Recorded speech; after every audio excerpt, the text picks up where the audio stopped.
Gobo and the prize from outer space. Here's my chance, thought Gobo Fraggle. Peeking into Doc's workshop, the hairy beast is asleep. Gobo stared at Doc's wastebasket, where he hoped to find a postcard from his Uncle Traveling Matt.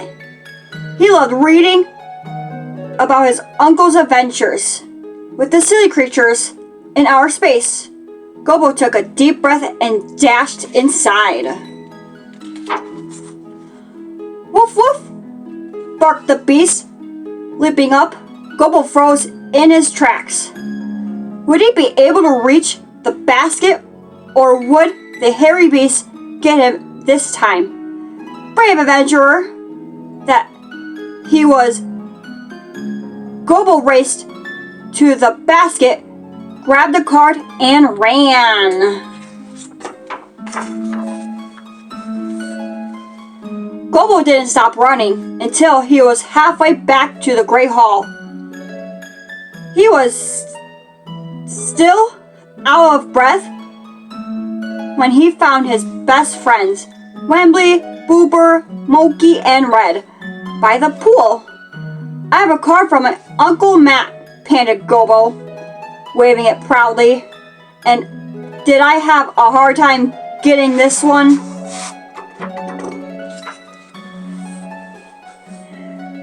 Gobo began to read the card to his friends.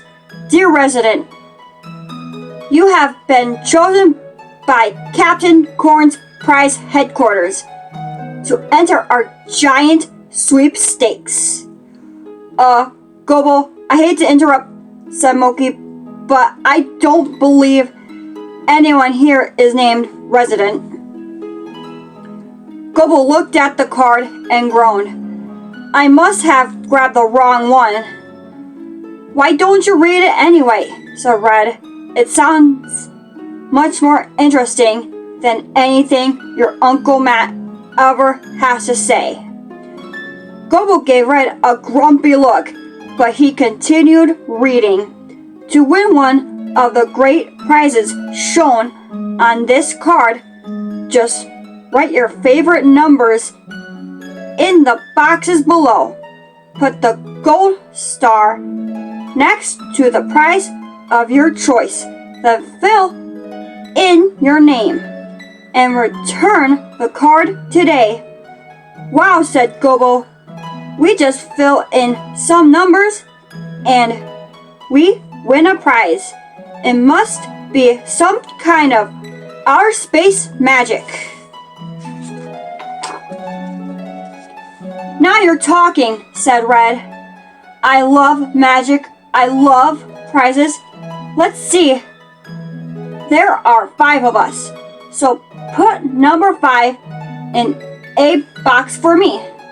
Gobo wrote the number 5 in the first box. I'll pick 5 too, said Wembley. You can't pick 2 numbers, said Gobo. Just pick 1. Okay, 1, said Wembley, shrugging his shoulders. Moki seemed to be in a trace. 8, she said finally. I like the continuous motion of the line. 7 is my lucky number, said Gobo, putting a 7 in one of the boxes. How about you, Boober? But what number do you want? 4, Boober replied. I have 4 baskets of laundry to do. Can we get on with this? Gobo read the list of prizes. The first prize is $1 million. That sure is a lot of dollars, said Wembley. What are dollars? They look like leaves, Boober muttered. Poison leaves. Here's the next prize, said Gobo. An all expense paid trip to New York City. That's a tasty looking doozer construction, said Moki. But we already have enough to eat. Look at this prize, said Gobo. a 10-speed huzza bicycle. My Uncle Matt wrote to me about bicycles.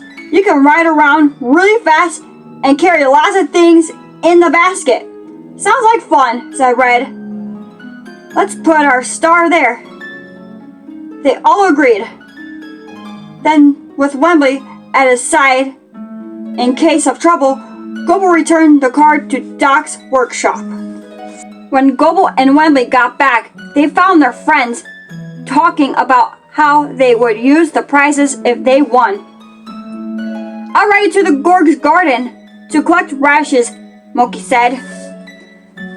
Just think how much laundry I'll be able to carry, sighed Boober. Of course, I'll probably fall off and break both my legs. And think how far I can go exploring, said Gobo. I'll go with you, Wembley said. Hold everything, shouted Red. By the time I get to ride this thing, it will be all worn out. I'm riding first. That started the fight. No, you're not, yelled Gobo. Who risked his life getting the card? I'm riding first. Who risked her life every day in the Gorg's garden, said Moki. I'm the one who really needs the prize. What about your laundry? Boober said angrily. Wow, Wembley spluttered. What about me?